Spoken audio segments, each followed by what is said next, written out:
atte foofu noonu tey jii ki nga xamante ne moo di Abou Diallo ak ki nga xamante ne moo di Omar Sow les deux ont été relaxés kenn ki di Omar Sow amata nañ ko je pense 200 000 avec également ñu 3 mois sursis Abou Diallo nag je pense que moom mu ngi amat itam sursis la am mooy lu ci neex ndaxte kenn ñaanal kenn mu dem prison moo di tey ils vont passer la nuit auprès de leur famille en principe. Abou Diallo ak Omar Sow ils étaient ñu leen doon toppee lu jëm ci ay discours yoo xamante ne les gens c'est considéré comme des discours ethnicistes ci li ma dëgg ci ay xibaar dafa mel ni ils ont présenté leurs excuses devant le tribunal par rapport ak li ni mel sans doute yow en tant que chroniqueur xam naa ni di nga dem teewee affaire yi mel noonu. Qu'est-ce qu'on peut retenir de ce maam ci Abou Diallo ak Omar Sow. Oui, d'abord constater. Madame riche bi am au tribunal aujourd'hui ils étaient nombreux hein.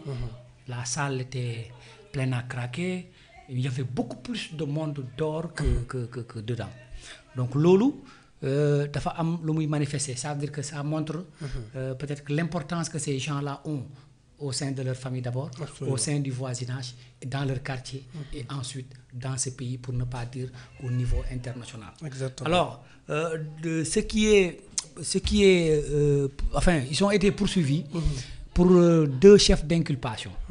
Ben bi ci njëkk mooy des propos contraires aux bonnes mœurs. Absolument. Loolu c'est interdit par la loi. Léegi nag ci toftal ci parce que propos moom boo ko yëkkatee rek du ñàkk conséquence du ñàkk njeexital ñu ne ces propos là peuvent favoriser des discriminations voilà ethniques, racisme ou territorial, ça peut être voilà etc. Bon oui, le ministère public dans son plaidoyer est revenu largement sur le Sénégal qu'on veut avoir et certaines pratiques qu'il faut arrêter et à l'occasion il faut sévir et donner en guise d'exemple ces 2 messieurs-là qui sont très suivis au Sénégal pour que d'autres puissent savoir que de tels propos sont toujours sanctionnés et par la loi et par la société. Absolument. Alors, sur son plaidoyer, il a convoqué des articles, il a convoqué des motifs d'exposé par rapport aux articles convoqués, en l'occurrence l'article 257 du Code de procédure pénale. Mais dans le fond aussi, l'avocat de ces derniers-là est revenu sur la forme et les priorités de l'heure. Il a juste dit qu'aujourd'hui, on a une référentielle de 50 ans. Alors, si un nouveau régime se permet de mettre tout le monde en prison, d'ici 50 ans, il n'y aura personne d'autre pour vivre, voilà, pour se bénéficier des retombées du référentiel, comme on dit. Mais plus loin, il s'est appesanti aussi sur l'article convoqué par le ministère, le parquet, pour ainsi dire que même dans l'article mentionné ou convoqué par le ministère public, que l'article a utilisé un temps de conjugation du conditionnel. Donc pourquoi le conditionnel? Il a essayé d'expliquer que ce conditionnel-là revêt un caractère d'appréciation personnelle. Et ça a revenu au juge d'apprécier. D'apprécier dans un contexte où de nouveaux gens sont venus, où les priorités sont ailleurs, où certains puissent se permettre de saper la démocratie qui a gagné en maturité, de saper le bon voisinage, une cohésion, et de saper même les relations fraternelles qu'ont certaines langues ou ethnies, à savoir les cousinages à plaisanterie. Alors, oui, un avocat qui d'apparence a maîtrisé déjà son sujet, il est venu largement sur aussi le fond pour dire que l'homme politique, c'est un homme politique qui parlait et qui répondait à un homme politique concernant Omar Sow. Car il a fait référence aux déclarations d'Ousmane Sonko qui, d'alors en campagne électorale, une fois à Agnam, avait clairement dit à la population de ne plus suivre Farba, sinon il irait en prison. Voilà, encore le gars, l'avocat himself est encore revenu pour dire que politique pour politique, Omar Sow, après l'acharnement, après l'exécution des déclarations d'antan, donc Omar Sow a pu comprendre que le gars s'acharnait sur une personne. Il a écrit un post, oui, mais il s'est amendé. Il a ensuite supprimé, après de vives réactions. L'avocat a expliqué au parquet que son client, après avoir écrit, a eu des retours qui ont modifié sa perception des choses. Oui, ce qu'il voulait dire réellement. Il ne voulait pas stigmatiser ou faire de la discrimination.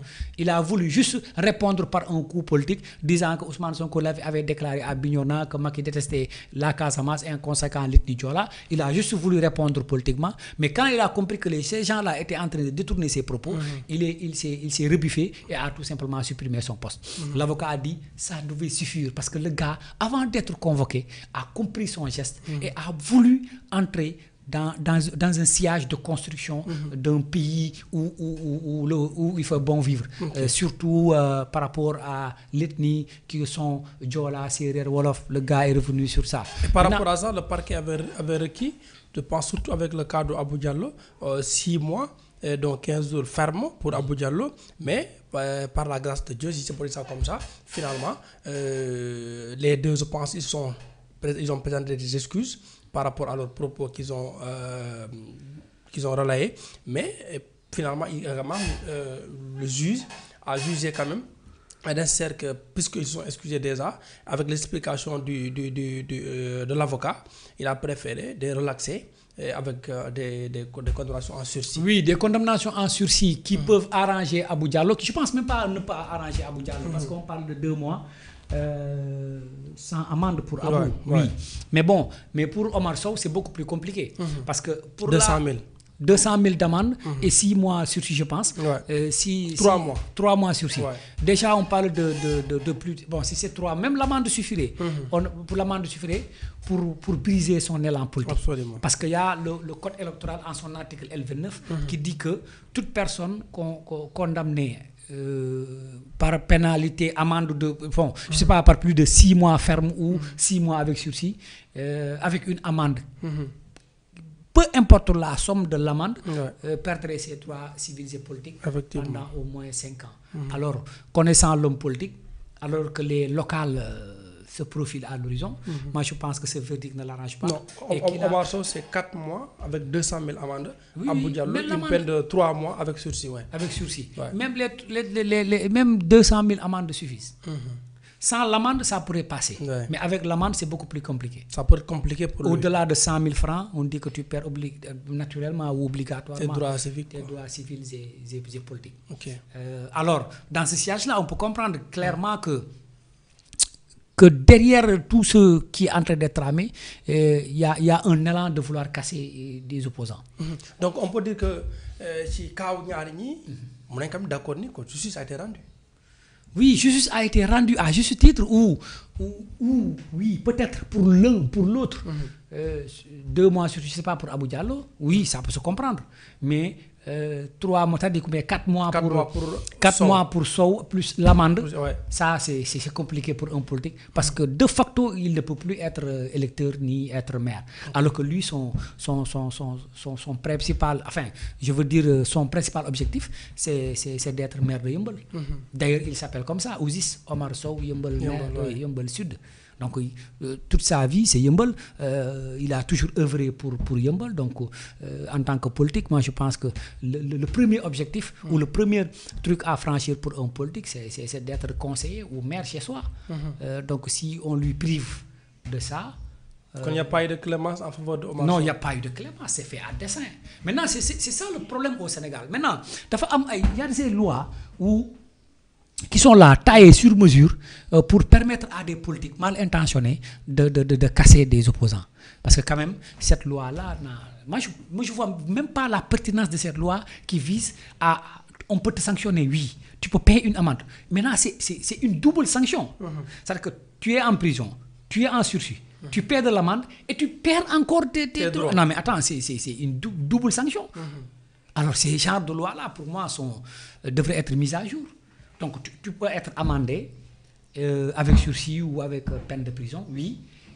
Ou tu perds tes droits civils et politiques, tu rentres chez toi.